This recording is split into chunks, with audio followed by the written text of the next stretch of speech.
എല്ലാവർക്കും മൈക്രോപ്രോസസർ 8086 നമ്മുടെ മൂന്നാമത്തെ മോഡ്യൂള് അവസാനത്തെ ക്ലാസ്സിലേക്ക് സ്വാഗതം. ഈ ക്ലാസ്സിൽ നമ്മൾ hand coding of assembly language പ്രോഗ്രാംസും വളരെ ചെറിയ രണ്ട് പ്രോഗ്രാം എക്സാമ്പിൾസുമാണ് ചർച്ച ചെയ്യുന്നത്. നമുക്ക് ആദ്യം എന്താണ് hand coding of assembly language programs എന്ന് നോക്കാം. സ്വാഭാവികമായി ഒരു അസംബ്ലി ലാംഗ്വേജ് പ്രോഗ്രാം നമ്മൾ എഴുതി കഴിഞ്ഞാൽ രണ്ട് രീതിയിൽ ആ അസംബ്ലി ലാംഗ്വേജ് പ്രോഗ്രാമിനെ മെഷീൻ ലാംഗ്വേജ് പ്രോഗ്രാമായിട്ട് അല്ലെങ്കിൽ മെഷീൻ കോഡായിട്ട് കൺവേർട്ട് ചെയ്യാനായിട്ട് സാധിക്കും. ഒന്നാമത്തെ വഴി എന്ന് പറയുന്നത് നമ്മൾ നേരത്തെ പഠിച്ചതുപോലെ തന്നെ സോഫ്റ്റ്വെയർ ഡെവലപ്മെന്റ് ടൂൾസായ എഡിറ്റർ, അസംബ്ലർ, ലിങ്കർ എന്നിവയുടെ ഒക്കെ സഹായത്തോടെ ഓട്ടോമാറ്റിക്കായിട്ട് നമ്മൾ എഴുതിയ അസംബ്ലി ലാംഗ്വേജ് പ്രോഗ്രാമിനെ മെഷീൻ കോഡായിട്ട് നമുക്ക് മാറ്റാൻ കഴിയും. രണ്ടാമത്തെ രീതിയാണ് നമ്മൾ ഇവിടെ പറയാനായിട്ട് പോകുന്നത്. അതിൽ ചെയ്യുന്നത് മെഷീൻ കോഡ്സിന്റെ ഓരോ ഇൻസ്ട്രക്ഷന്റെയും കറസ്പോണ്ടിങ് ആയിട്ടുള്ള മെഷീൻ കോഡ് രേഖപ്പെടുത്തിയ ഒരു ടേബിൾ അതായത് മൈക്രോപ്രോസസറിന്റെ മാനുഫാക്ചർ നിന്നും നമുക്ക് ലഭിക്കും. ആ ലഭിക്കുന്ന ടേബിൾ ഉപയോഗിച്ച് ഇപ്പം മൂവ് AX, BX അതിന് കറസ്പോണ്ടിങ് ആയിട്ടൊരു അസംബ്ലി കോഡ് കാണും. 67 ആണെങ്കിൽ, ഉദാഹരണം 67 ആണെങ്കിൽ 67 എന്നുള്ളതാണ് അതിന്റെ കോഡ്, മെഷീൻ കോഡ്. അത്തരത്തിൽ ഈച്ച് ആൻഡ് എവരി ഇൻസ്ട്രക്ഷൻ, ഓരോ ഇൻസ്ട്രക്ഷനും വേണ്ടി ഉള്ള മെഷീൻ കോഡുകൾ മാനുഫാക്ചറർ നൽകുന്ന ടേബിളിൽ നമ്മൾ കണ്ടെത്തി മാനുവലായിട്ട് നമ്മൾ തന്നെ അസംബ്ലി ലാംഗ്വേജ് പ്രോഗ്രാമിനെ മെഷീൻ കോഡിലേക്ക് കൺവേർട്ട് ചെയ്യുന്ന പ്രക്രിയയാണ് ഹാൻഡ് കോഡിംഗ് എന്ന് പറയുക. എങ്ങനെയാണ് ഹാൻഡ് കോഡിംഗ് ചെയ്യുന്നത് എന്ന് നമുക്ക് നോക്കാം. അതിനുവേണ്ടി നമ്മൾ രണ്ട് സാമ്പിൾ പ്രോഗ്രാമുകളാണ് ചർച്ച ചെയ്യുന്നത്. ഒന്നാമത്തെ ചോദ്യം കൃത്യം മനസ്സിലാക്കി പോവുക. Write a program to add 2 16-bit numbers, രണ്ട് 16-bit നമ്പേഴ്സ് ആഡ് ചെയ്യാനായിട്ടുള്ള ഒരു പ്രോഗ്രാം എഴുതുക. ആ പ്രോഗ്രാം സ്റ്റാർട്ട് ചെയ്യേണ്ട അഡ്രസ് എന്ന് പറയുന്നത് 2000-ലാണ്. 2000 എന്ന് പറയുന്ന അഡ്രസ്സിൽ, മെമ്മറി അഡ്രസ്സിൽ സ്റ്റാർട്ട് ചെയ്യണം പ്രോഗ്രാം. രണ്ട് നമ്പറുകൾ ആഡ് ചെയ്യണം. ആഡ് ചെയ്യേണ്ട നമ്പേഴ്സ് സ്റ്റോർ ചെയ്തിരിക്കുന്നത് 3000-ലും 3002-ലും ആണ് എന്ന് രേഖപ്പെടുത്തിയിരിക്കുന്നത്. അതായത് 16-bit നമ്പർ ആയതുകൊണ്ട് 3000 എന്ന് പറഞ്ഞു കഴിഞ്ഞാൽ അതിന്റെ അർത്ഥം 3000 and 3001 ആ രണ്ട് ലൊക്കേഷനിൽ ഒന്നാമത്തെ നമ്പരും 3002, 3003 എന്ന രണ്ടാമത്തെ രണ്ട് ലൊക്കേഷനിൽ രണ്ടാമത്തെ നമ്പറും രേഖപ്പെടുത്തിയിട്ടുണ്ട്. ഈ പ്രോഗ്രാം എക്സിക്യൂട്ട് ചെയ്തതിനു ശേഷം രണ്ട് റിസൾട്ടുകൾ സ്വാഭാവികമായിട്ടുണ്ടാകും. ഒന്ന്, രണ്ടിന്റെയും സം, രണ്ട് നമ്പറിന്റെയും തുക ഒരു ലൊക്കേഷനിലും, അവ ജനറേറ്റ് ചെയ്യുന്ന ക്യാരി, അതായത് ഈ ഓപ്പറേഷൻ നടന്നപ്പോൾ ക്യാരി ജനറേറ്റ് ചെയ്തിട്ടുണ്ടോ ഇല്ലേ, മൈക്രോപ്രോസസറിനെ സംബന്ധിച്ചിടത്തോളം അത് പ്രധാനമാണ്. രണ്ട് 16-bit നമ്പർ ആഡ് ചെയ്തപ്പോൾ ആ നമ്പർ 16-bit കഴിഞ്ഞു പോയി കഴിഞ്ഞാൽ ക്യാരി ജനറേറ്റ് ചെയ്യും, സ്വാഭാവികമാണ്. നമ്മൾ പഠിച്ചു ഓക്സിലറി ക്യാരി 7ാമത്തെ ബിറ്റ് ആഡ് ചെയ്യുമ്പോഴും മറ്റത് 15ാമത്തെ ബിറ്റ് ആഡ് ചെയ്യുമ്പോഴുമാണ് ക്യാരി ഉണ്ടായി കഴിഞ്ഞാൽ ക്യാരിയും ഓക്സിലറി ക്യാരിയും സെറ്റ് ചെയ്യപ്പെടുക. അങ്ങനെ ക്യാരി നമുക്ക് സ്റ്റോർ ചെയ്യേണ്ടതായിട്ടുണ്ട്. ആ ക്യാരി സ്റ്റോർ ചെയ്യാനായിട്ടാണ് 3006 എന്ന് പറയുന്ന അഡ്രസ്. റിസൾട്ട് നമുക്ക് 3004, 3005 ലൊക്കേഷൻ നോക്കിക്കഴിഞ്ഞാൽ സമ്മും 3006 നോക്കിക്കഴിഞ്ഞാൽ നിങ്ങൾക്ക് ക്യാരിയും കിട്ടും. ആ രീതിയിലാണ് പ്രോഗ്രാം എഴുതേണ്ടതെന്നാണ് പ്രോഗ്രാമിൽ പറഞ്ഞിരിക്കുന്നത്. ഇനി നമുക്ക് എങ്ങനെയാണ് പ്രോഗ്രാം എഴുതേണ്ടതെന്ന് നോക്കാം. അതിൻ്റെ ഒരു അൽഗോരിതം നമുക്ക് പരിശോധിക്കാം. ആദ്യമായി ഇങ്ങനെ ഒരു പ്രോഗ്രാം എഴുതണമെങ്കിൽ CX രജിസ്റ്ററിനെ ഞാൻ 0 ആക്കി മാറ്റുന്നു. കാരണം കൗണ്ട് ഞാൻ ക്യാരി സ്റ്റോർ ചെയ്യാനായിട്ട് ഉദ്ദേശിക്കുന്നത് CX രജിസ്റ്ററിലാണ്. അതുകൊണ്ട് ആ രജിസ്റ്ററിനെ നമ്മൾ സാധാരണ ഒരു വേരിയബിൾ 0 എന്ന് ഇനിഷ്യലൈസ് ചെയ്യുന്ന പോലെ ലോഡ് 0000 ഇൻറ്റു CX രജിസ്റ്റർ. ഇപ്പോൾ ക്യാരി സ്റ്റോർ ചെയ്യാനായിട്ടുള്ള CX രജിസ്റ്ററിലേക്ക് നമ്മൾ 0 സ്റ്റോർ ചെയ്ത് കഴിഞ്ഞു. ഇവിടെ പറഞ്ഞിട്ടുണ്ട്, നമ്മൾ പഠിച്ച ഇൻസ്ട്രക്ഷനിലൊക്കെ നമ്മൾ മനസ്സിലാക്കി ഏതെങ്കിലും രണ്ട് നമ്പർ ആഡ് ചെയ്യണമെങ്കിൽ ഒരു നമ്പറിനെ അക്യുമുലേറ്ററിൽ എടുത്ത് വയ്ക്കണം. അക്യുമുലേറ്ററിലേക്ക് ഒരു നമ്പറിനെ മാറ്റാനായിട്ട് ഫസ്റ്റ് നമ്പർ സ്റ്റോർ ചെയ്തിരിക്കുന്ന ലൊക്കേഷൻ 3000 ആണ്.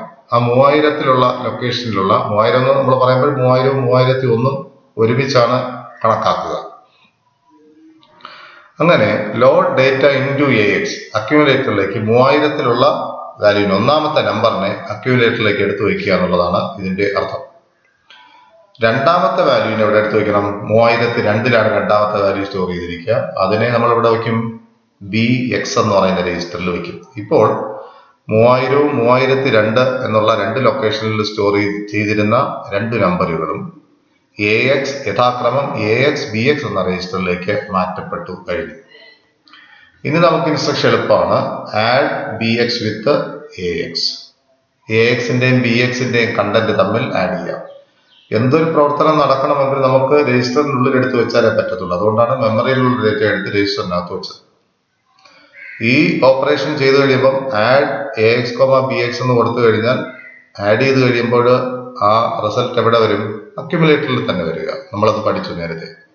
ഏതൊരു ഇൻസ്ട്രക്ഷൻ എക്സിക്യൂട്ട് ചെയ്യുമ്പോൾ സ്വാഭാവികമായിട്ടും ടെമ്പററി റിസൾട്ട് സ്റ്റോർ ചെയ്തിരിക്കുക അക്യുമുലേറ്ററിൽ തന്നെ.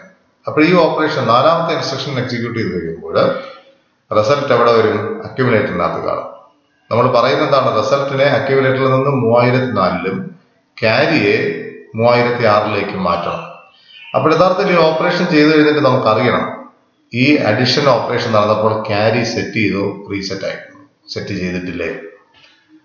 അത് കണ്ടുപിടിക്കാനായിട്ടാണ് നമ്മൾ അടുത്തിരുന്നത് jump if no carry. Carry generate ചെയ്തിട്ടില്ല എങ്കിൽ ഇവിടെ വന്നിട്ട് ജമ്പ് ചെയ്യുക. ഇവിടെ വന്ന് അടുത്ത ഇൻസ്ട്രക്ഷൻ എക്സിക്യൂട്ട് ചെയ്യേണ്ട, അതിനടുത്ത് നമ്മൾ പറയുന്ന ഏതെങ്കിലും ഇൻസ്ട്രക്ഷൻ എക്സിക്യൂട്ട് ചെയ്താൽ മതി. അപ്പോൾ ക്യാരി ഇല്ല എങ്കിൽ ജമ്പ് ഇഫ് നോ ക്യാരി. പക്ഷെ ക്യാരി ഉണ്ടെങ്കിൽ എന്ത് ചെയ്യണം? ഈ ഓപ്പറേഷൻ ക്യാരി ജനറേറ്റ് ചെയ്തിട്ടുണ്ടെങ്കിൽ ആ റിസൾട്ടിനെ നമ്മൾ CX-നകത്ത് എടുത്ത് വയ്ക്കണം. അതായത് ഇൻക്രിമെന്റ് CX/1. ക്യാരി 1 ആയിട്ടുണ്ടെങ്കിൽ ക്യാരി എടുത്ത് CX വയ്ക്കുക എന്ന് പറഞ്ഞു കഴിഞ്ഞാൽ അതിന്റെ അർത്ഥം CX നമ്മൾ നേരത്തെ 0 ആയിരുന്നു, 0-ഓടൊപ്പം 1 ആഡ് ചെയ്യുക. ഇപ്പോൾ CX-ന്റെ കണ്ടന്റ് ഉണ്ടാവും. പക്ഷെ ക്യാരി ഇല്ല എങ്കിൽ ജമ്പ് ഇഫ് നോ ക്യാരി ആണെങ്കിൽ ഏഴാമത്തെ ഇൻസ്ട്രക്ഷനിലേക്ക് എത്തിയാൽ മതി. പ്രോഗ്രാം എഴുതുന്നത് നമുക്ക് മനസ്സിലാവും. Move data from AX to memory 3004. AX-ൽ അപ്പോൾ ക്യാരി ജനറേറ്റ് ചെയ്തിട്ടില്ലെങ്കിൽ നമുക്ക് CX രജിസ്റ്റർ ഇൻക്രിമെന്റ് ചെയ്യേണ്ട കാര്യമില്ല. അല്ലാതെ തന്നെ റിസൾട്ടായ AX-ന്റെ കണ്ടന്റ് 3004 എന്ന് പറയുന്ന ലൊക്കേഷനിലേക്ക് എടുത്തു വയ്ക്കാം. ഇനി ഒന്ന് ഗസ് ചെയ്യാൻ നോക്കി. അടുത്തെന്ത് ചെയ്യണം? അടുത്ത സ്റ്റെപ്പിൽ 3006-ലേക്ക് ക്യാരി എടുത്തു വയ്ക്കണം അല്ലെ. Move data from CX register to memory 3006. ഇത്രയും ചെയ്തു കഴിഞ്ഞപ്പോൾ പ്രോഗ്രാം കഴിഞ്ഞു, സ്റ്റോപ്പ്. ഇത്രയുമാണ് അൽഗോരിതം ആയിട്ട് നമുക്കുള്ളത്. ഒന്നുകൂടെ എൻ്റെ വീഡിയോ കേട്ട് മനസ്സിലാക്കാനായിട്ട് ശ്രമിക്കുക. ഇനി നമുക്ക് ഈ വീഡിയോയിൽ കണ്ട കാര്യങ്ങളെ പ്രോഗ്രാമായിട്ട് കൺവേർട്ട് ചെയ്യുകയാണ് അടുത്ത നമ്മുടെ ജോലി. നമുക്കതെങ്ങനെയാണെന്ന് നോക്കാം. നമ്മൾ നേരത്തെ കണ്ട ഈ പ്രോഗ്രാമിനെ നമ്മൾ കമ്പ്യൂട്ടറിലേക്ക് മാറ്റുമ്പോൾ മൂവ് ആദ്യത്തത് CX,000 കമന്റ് CX-ലേക്ക് 000 സ്റ്റോർ ചെയ്യുന്നു. ആരോ ബാക്കി ഇങ്ങോട്ടാണ് 00 എടുത്ത് CX രജിസ്റ്ററിൽ വയ്ക്കുന്നു. അതാണ് നമ്മുടെ ആദ്യത്തെ ജോലിയായിരുന്നത്. That is implemented using move CX,000. Program start ചെയ്യേണ്ട അഡ്രസ് 2000 എന്ന് പ്രോഗ്രാമിൽ തന്നെ പറഞ്ഞിരുന്നു. അതുകൊണ്ടാണ് നിങ്ങൾ നേരത്തെ കണ്ടു കാണും അല്ലെ. Starting address is 2000. അതുകൊണ്ടാണ് നമ്മൾ ഈ പ്രോഗ്രാം 2000-ൽ സ്റ്റാർട്ട് ചെയ്തത്. മൂവ് CX,0000 എന്ന് പറയുന്നത് ഒരു 16-ബിറ്റ് അഡ്രസ് ഒരു രജിസ്റ്ററിലേക്ക് മൂവ് ചെയ്യുന്നു. നമ്മൾ അഡ്രസ്സിംഗ് മോഡ് പറഞ്ഞപ്പോൾ പറഞ്ഞു ഒരു 16-ബിറ്റ് ഇമ്മീഡിയറ്റ് ഡേറ്റ ഒരു അഡ്രസ്സിലേക്ക് മൂവ് ചെയ്ത് കഴിയുമ്പോൾ ആ ഇൻസ്ട്രക്ഷന്റെ സൈസ് എന്ന് പറയുന്നത് 3 ബൈറ്റായി മാറും. 3 ബൈറ്റ് ഇൻസ്ട്രക്ഷൻ ആയിട്ട് നമുക്ക് കണക്കാക്കാം. അപ്പോൾ ഈ 3 ബൈറ്റ് ഇൻസ്ട്രക്ഷൻ എന്ന് പറയുന്നത് ആയതുകൊണ്ടാണ് 2000-ൽ തുടങ്ങി 2001-ഉം 2002-ഉം അങ്ങനെയുള്ള 3 ലൊക്കേഷനുകൾ ഈ ഇൻസ്ട്രക്ഷൻ സ്റ്റോർ ചെയ്യാനായിട്ട് മാറ്റിവെക്കുന്നു. അങ്ങനെ അടുത്ത ലൊക്കേഷൻ 2003 ആണ്. എന്തുകൊണ്ടാണ് 2001 2003 എന്ന് പറഞ്ഞു കഴിഞ്ഞാൽ ഒരു 16 ബിറ്റ് ഡേറ്റ ഇമ്മീഡിയറ്റ് ഡേറ്റ രജിസ്റ്ററിലേക്ക് മൂവ് ചെയ്ത് കഴിയുമ്പോൾ അതൊരു 3 ബൈറ്റ് ഇൻസ്ട്രക്ഷൻ ആയിട്ട് മാറുന്നു. ഒരു ബൈറ്റ് ഈ ഇൻസ്ട്രക്ഷന്റെ മെഷീൻ കോഡ് റെപ്രസെന്റ് ചെയ്യാനും മൂവ് CX, വാല്യൂ കൊടുത്തു കഴിഞ്ഞാൽ ആ മൂവ് ഇൻസ്ട്രക്ഷന്റെ കറസ്പോണ്ടിങ് ആയിട്ട് ഒരു മെഷീൻ കോഡ് ഉണ്ട്. അത് സ്റ്റോർ ചെയ്യാൻ ഒന്നാമത്തെ ബൈറ്റും ഈ 16 ബിറ്റ് ഡേറ്റ സ്റ്റോർ ചെയ്യാനായിട്ട് അടുത്ത 2 ബൈറ്റുകൾ ഉപയോഗിക്കുന്നു. അപ്പൊ 2000 എന്ന് പറയുന്ന ലൊക്കേഷനിൽ മൂവ് CX, ഡേറ്റയുടെ മെഷീൻ കോഡും 2001 2002 എന്ന ലൊക്കേഷനുകളിൽ 0000 എന്ന് രേഖപ്പെടുത്തുന്നു. അപ്പോൾ അടുത്ത ലൊക്കേഷൻ എത്തി 2003 ആണ് അടുത്ത ലൊക്കേഷൻ. അവിടെ നമ്മൾ എന്ത് ചെയ്യുന്നു? മെമ്മറിയുടെ 3000 എന്ന് പറയുന്ന മെമ്മറി ലൊക്കേഷൻ, അതിലാണ് ഒന്നാമത്തെ നമ്പർ സ്റ്റോർ ചെയ്തിരിക്കുക, അതിനെ AX രജിസ്റ്ററിലേക്ക് മാറ്റുന്നു. അതായത് AX, 3000 ബ്രാക്കറ്റിനകത്ത് കൊടുക്കുന്നു കണ്ടന്റ് ഓഫ് ലൊക്കേഷൻ 3000. അത് 2003 എന്ന് പറയുന്ന ലൊക്കേഷനിൽ പോകുന്നു. ഇവിടെ ഒരു അഡ്രസ്സിംഗ് രേഖപ്പെടുത്തിയിട്ടുണ്ട്. ഇതൊരു ഡയറക്റ്റ് അഡ്രസ്സിംഗ് ആണ്, നമ്മൾ ഇൻസ്ട്രക്ഷനിൽ പറഞ്ഞു. ഇവിടെ ഇതും 2003 4 5 6 4 ബൈറ്റ് ഇതിനു വേണ്ടി മാറ്റിവെക്കുന്നു. അതൊരു 4 ബൈറ്റ് ഇൻസ്ട്രക്ഷൻ ആയിട്ട് മാറുന്നു. കാരണം ഇത് 2 ബൈറ്റ് മെമ്മറിക്കും അഡ്രസ് സ്റ്റോർ ചെയ്യാനായിട്ടും ബാക്കി 2 ബൈറ്റുകൾ ഇൻസ്ട്രക്ഷൻ റെപ്രസെന്റ് ചെയ്യാനായിട്ട് ഉപയോഗിക്കും. അതുപോലെ തന്നെ മൂവ് BX, 3002 രണ്ടാമത്തെ നമ്പറിന്റെ അടുത്ത് BX വയ്ക്കുന്നു. അപ്പോൾ 2007 8 9 10 10 എന്ന് പറയുന്ന A ആണ്. അടുത്ത ലൊക്കേഷൻ വന്നു 200B. അവിടെയാണ് നമ്മൾ അടുത്ത ഇൻസ്ട്രക്ഷൻ വയ്ക്കുന്നത്. AX-ഉം BX-ഉം കൂടെ ആഡ് ചെയ്യുക, AX-ൽ സ്റ്റോർ ചെയ്യുക. അതിനുള്ള ഇൻസ്ട്രക്ഷൻ ആണ് ആഡ് AX, BX. അതൊരു 16 ബിറ്റ് രജിസ്റ്ററുകൾ തമ്മിലുള്ള അഡിഷൻ ആണ്. 2 ബൈറ്റ് ആയിട്ട് കൺസിഡർ ചെയ്യുന്നു. Bയും Cയും അതിനുവേണ്ടി മാറ്റി വയ്ക്കുന്നു. D എന്ന് പറയുന്ന രജിസ്റ്ററിലേക്ക് ലൊക്കേഷനിലേക്ക് എത്തുന്നു. അവിടെ നമ്മൾ നോക്കുന്നു jump if no carry. Carry ഇല്ല എങ്കിൽ എന്ത് ചെയ്യണം? ക്യാരി ഇല്ലെങ്കിൽ അടുത്ത സ്റ്റെപ്പ് ബൈപ്പാസ് ചെയ്യണം. ക്യാരി ഇൻക്രിമെന്റ് ചെയ്യുന്ന സ്റ്റെപ്പ് ബൈപ്പാസ് ചെയ്യണം. അതിനുവേണ്ടി ജംപ് ഇഫ് നോ ക്യാരി നമ്മൾ ഇൻസ്ട്രക്ഷൻ പഠിച്ചു. എന്നാൽ 2010ലേക്ക് പോവുക. അവിടെ 200F എന്ന് പറയുന്ന ഇൻസ്ട്രക്ഷൻ ബൈപ്പാസ് ചെയ്ത് ഡയറക്റ്റ് ആയിട്ട് ഈ 2010ലേക്ക് എത്തും. അപ്പോൾ ക്യാരി ജനറേറ്റ് ചെയ്തിട്ടില്ല എങ്കിൽ ഇൻക്രിമെന്റ് ചെയ്യാതെ തന്നെ അടുത്ത ലൈനിലേക്ക് പോവുക എന്നുള്ളതാണ് ഇതിന്റെ അർത്ഥം. ഇനി ക്യാരി ജനറേറ്റ് ചെയ്തിട്ടുണ്ടെങ്കിൽ നോ ക്യാരി അല്ല, ക്യാരി ജനറേറ്റ് ചെയ്തിട്ടുണ്ടെങ്കിൽ ഇൻക്രിമെന്റ് CX രജിസ്റ്ററിനെ ഇൻക്രിമെന്റ് ചെയ്യുക. Dയും Eയും ലൊക്കേഷനുകൾ ഈ ഇൻസ്ട്രക്ഷൻ JNC എന്ന് പറയുന്ന ഇൻസ്ട്രക്ഷൻ സ്റ്റോർ ചെയ്യാനായിട്ട് ഉപയോഗിക്കും. 200F എന്ന് പറയുന്ന ലൊക്കേഷൻ INC CX അത് ഒരു സിംഗിൾ ബൈറ്റ് ഇൻസ്ട്രക്ഷൻ ആണ്, 1 ബൈറ്റ് ഇൻസ്ട്രക്ഷൻ. അതുകൊണ്ട് 200F മാത്രമേ വേണ്ടിയുള്ളൂ. അടുത്ത ലൊക്കേഷൻ 2010. അവിടെ നമ്മൾ എഴുതി മൂവ് എന്ത് ചെയ്യുന്നു? AX-ന്റെ കണ്ടന്റ് മെമ്മറി ലൊക്കേഷൻ 3004 എന്ന് പറയുന്ന മെമ്മറി ലൊക്കേഷനിലേക്ക് മൂവ് ചെയ്യണം. അതുകൊണ്ട് തിരിച്ചാണ് 3004 എന്ന് പറയുന്ന മെമ്മറിയിലേക്ക് 3004 3005 AX മൂവ് ചെയ്യുന്നു. 2010 11 12 13 4 ബൈറ്റ് ഇൻസ്ട്രക്ഷൻ ആയതുകൊണ്ട് ഇതുപോലെ തന്നെയാണ്. തൊട്ട് നേരത്തെ നമ്മൾ കണ്ട ഇൻസ്ട്രക്ഷൻ പോലെ ഇതൊരു 4 ബൈറ്റ് ഇൻസ്ട്രക്ഷൻ ആണ്. അടുത്ത 4 ബൈറ്റ് അതിനുവേണ്ടി മാറ്റുന്നു. Move 3006, CX. ക്യാരിയുടെ കണ്ടന്റ് 3006 എന്ന് പറയുന്ന മെമ്മറി ലൊക്കേഷനിലേക്ക് മൂവ് ചെയ്യുന്നു. 14 15 16 17 എന്നുള്ള ലൊക്കേഷൻ. ലാസ്റ്റ് ലൊക്കേഷൻ 18 എന്ന് പറയുന്ന ലൊക്കേഷൻ സിംഗിൾ ബൈറ്റ് ഇൻസ്ട്രക്ഷൻ ആണ്. സ്റ്റോപ്പ് ചെയ്യുന്നു. സ്റ്റോപ്പ് ചെയ്യാനായിട്ടുള്ള ഇൻസ്ട്രക്ഷൻ HLT എന്ന് പറയുന്ന ഇൻസ്ട്രക്ഷൻ ആണ്. അങ്ങനെ പ്രോഗ്രാം സ്റ്റോപ്പ് ചെയ്യും. ഇനി നിങ്ങൾക്ക് ഹാൻഡ് കോഡ് ചെയ്യുമ്പോൾ എന്താ സംഭവിക്കുന്നത്? മൂവ് CX, ഇമ്മീഡിയറ്റ് ഡേറ്റ അല്ലെങ്കിൽ 16 ബിറ്റ് ഡേറ്റ എന്ന് പറയുന്ന ഇൻസ്ട്രക്ഷന് കറസ്പോണ്ടിങ് ആയിട്ട് ഒരു കോഡ് കാണും. ടേബിൾ നോക്കിക്കഴിഞ്ഞാൽ നിങ്ങൾക്ക് ടെക്സ്റ്റ് ബുക്ക് ഉണ്ടെങ്കിൽ അതിൽ നോക്കിക്കഴിഞ്ഞാൽ ആ ടേബിൾ കാണും. ടേബിൾ നമുക്ക് പഠിക്കാൻ പറ്റത്തില്ല, കാരണം കാണാൻ പഠിക്കുന്ന എളുപ്പമല്ല.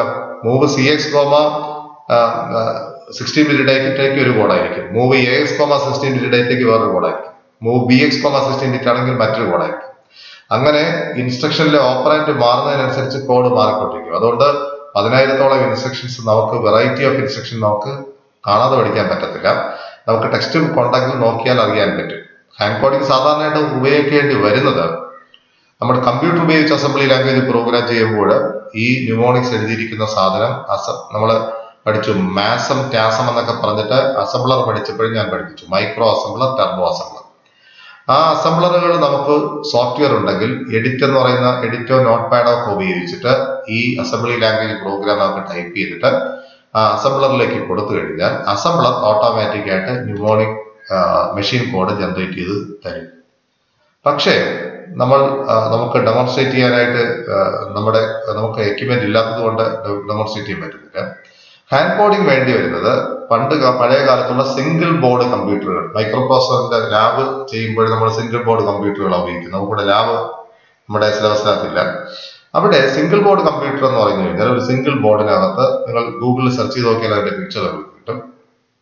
അവിടെ കീപാഡ് മാത്രം, മെമ്മറി മാത്രമുള്ള ഒറ്റ ബോർഡിലുള്ള കമ്പ്യൂട്ടർ. അത്തരം കമ്പ്യൂട്ടറിൽ നമുക്ക് ഇത്തരത്തിലുള്ള പ്രോഗ്രാം, എഡിറ്ററോ അസംബ്ലറോ ഉള്ള പ്രോഗ്രാംസ് ഇല്ല. അതുകൊണ്ട് തന്നെ നമ്മൾ നേരിട്ട് മെഷീൻ കോഡിൽ മാത്രമേ നമുക്കതിൽ പ്രോഗ്രാം എഴുതാൻ പറ്റത്തുള്ളൂ. അപ്പോൾ അത്തരം സിംഗിൾ ബോർഡ് കമ്പ്യൂട്ടറുകളിൽ നമ്മൾ പ്രോഗ്രാം ചെയ്യുമ്പോൾ നമുക്ക് ഇങ്ങനെ ന്യൂമോണിക്സ് മൂവ് CX, 1000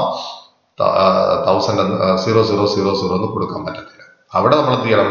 ഇതിന് കറസ്പോണ്ടിങ് ആയിട്ടുള്ള കോഡുകളെ കൊടുക്കാൻ പറ്റത്തുള്ളൂ. 2000 എന്ന് പറയുന്ന ലൊക്കേഷനിൽ ഒരു കോഡ്, 2001 അടുത്ത കോഡ് എന്നാണ്. കറസ്പോണ്ടിങ് ആയിട്ടുള്ള മെഷീൻ കോഡ്സ് നമ്മൾ അറിഞ്ഞിരിക്കണം. അപ്പോൾ അത്തരം സാഹചര്യത്തിലാണ് നമ്മൾ ഹാൻഡ് കോഡിങ് ഉപയോഗിക്കുക. നമ്മൾ പുസ്തകം എടുത്തിട്ട് നമ്മൾ എഴുതിയ ഇൻസ്ട്രക്ഷന് കറസ്പോണ്ടിങ് ആയിട്ടുള്ള ഹാൻഡ് കോഡ് എന്ന് നോക്കുന്നു, മെഷീൻ കോഡ് എന്ന് നോക്കുന്നു. ആ മെഷീൻ കോഡ് നമ്മൾ എന്നിട്ട് എൻട്രി ചെയ്യുന്ന ഒരു സാഹചര്യം. ഇതിന് തത്തുല്യമായിട്ടുള്ള മറ്റൊരു പ്രോഗ്രാം കൂടെ പറഞ്ഞിട്ട് ഇന്നത്തെ ക്ലാസ് നമുക്ക് അവസാനിപ്പിക്കാം. Write a program to subtract ചെയ്യുന്ന സമയത്ത് നേരത്തെ എഴുതിയ അതേ പ്രോഗ്രാം തന്നെ അഡീഷന് പകരം സബ്ട്രാക്ഷൻ ചെയ്യുന്ന സമയത്ത് വ്യത്യാസമൊന്നുമില്ല. അൽഗോരിതത്തിൽ എന്തായിരിക്കും? CX രജിസ്റ്ററിനകത്ത് 0 എന്ന് ലോഡ് ചെയ്യുന്നു, അക്യുമുലേറ്ററിനകത്ത് 1ാമത്തെ നമ്പർ ലോഡ് ചെയ്യുന്നു, BX രജിസ്റ്ററിനകത്ത് 2ാമത്തെ നമ്പർ ലോഡ് ചെയ്യുന്നു, സബ്ട്രാക്ട് BX വിത്ത് X ൽ നിന്ന് BX കുറയ്ക്കുന്നു. ജംപ് ഇഫ് നോ ക്യാരിക്ക് പകരം ബോറോ ചെയ്തിട്ടില്ലെങ്കിൽ ജംപ് ചെയ്യുന്നു, ബോറോ ചെയ്തിട്ടുണ്ടെങ്കിൽ CX രജിസ്റ്റർ ഇൻക്രിമെന്റ് ചെയ്യുന്നു. അക്യുമുലേറ്ററിലെ റിസൾട്ട് 3004 എന്ന് പറയുന്ന ലൊക്കേഷനിലേക്ക് മാറ്റുന്നു. CX രജിസ്റ്ററിന്റെ ക്യാരിയുടെ കണ്ടന്റ് 3006 മാറ്റുന്നു, സ്റ്റോപ്പ് ചെയ്യുന്നു. ഇതിന്റെ പ്രോഗ്രാം നിങ്ങൾക്ക് വായിച്ചെടുക്കാൻ എളുപ്പമായിരിക്കും. മൂവ് CX, 1000, മൂവ് AX 3000 എന്ന് പറയുന്ന ലൊക്കേഷനിലുള്ള വാല്യൂ മൂവ് ചെയ്യുന്നു. BX 3002 എന്നുള്ള ലൊക്കേഷനിലെ വാല്യൂ മൂവ് ചെയ്യുന്നു. Subtract AX from BX, AX ൽ നിന്ന് BX കുറയ്ക്കുന്നു. Jump if no carry JNC ചെയ്യുന്നു. Jump if no borrow increment ചെയ്യുന്നു. CX രജിസ്റ്റർ AX രജിസ്റ്ററിന്റെ കണ്ടന്റ് 3004 CX-ൻ്റെത് 3006 മൂവ് ചെയ്യുന്നു, ഹോൾഡ് ചെയ്യുന്നു. നിങ്ങളുടെ പുസ്തകം നോക്കിക്കഴിഞ്ഞാൽ, നെറ്റിൽ നോക്കിക്കഴിഞ്ഞാൽ പല പ്രോഗ്രാംസ് നിങ്ങൾക്ക് കിട്ടും. താല്പര്യമുള്ള ആൾക്കാർക്ക് ഞാൻ 2 പ്രോഗ്രാം പറഞ്ഞു എന്ന് മാത്രമേ ഉള്ളൂ. അസംബ്ലി ലാംഗ്വേജ് പ്രോഗ്രാം, ഇങ്ങനെയാണ് അസംബ്ലി ലാംഗ്വേജ് പ്രോഗ്രാം എഴുതുന്നതെന്ന് മനസ്സിലാക്കാൻ വേണ്ടി പറഞ്ഞുള്ളൂ. താല്പര്യമുള്ള ആൾക്കാർ പ്രോഗ്രാമുകൾ കൂടുതൽ മനസ്സിലാക്കാനായിട്ട് ശ്രമിക്കുക. പ്രോഗ്രാമിൽ ഇൻട്രസ്റ്റ് ഉള്ള ആൾക്കാർ അത്തരത്തിലുള്ള പ്രോഗ്രാം സ്വയമായിട്ട് എഴുതാനായിട്ട് ശ്രമിക്കുക. Thank you so much.